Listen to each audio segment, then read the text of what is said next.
హైదరాబాద్లోనే ఉంటారు కదా, చక్కగా వీకెండ్స్లో తిరగడానికి వెళ్తారు అని అనుకుంటారు. చూసారా, మా తిరగడం ఇలా ఉంటుంది.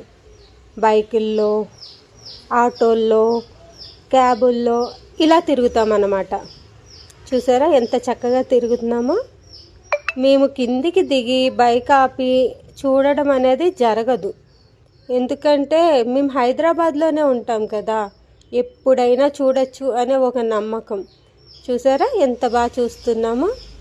మేము అన్నీ ఇలాగే చూస్తాము. చార్మినార్, బిర్లా మందిర్, ఈ చూసారా ట్యాంక్ బండ్ చూస్తున్నాము. ఇప్పుడు ఇలా చూస్తూ ఉంటాం. దిగి చూస్తే పల్లెటూరు వాళ్ళు అనుకుంటారని మాకు భయం. మేము హైదరాబాదీస్ కదా, మాకు సిటీ మొత్తం తెలుసు, కాకపోతే పేర్లే తెలుసు, చూడము. చూసారా ఎంత బాగా ఎంజాయ్ చేస్తున్నామో. ఇలాగా ఎంజాయ్ చేస్తూ ఉంటాము హైదరాబాద్లో ఉన్న వాళ్ళము.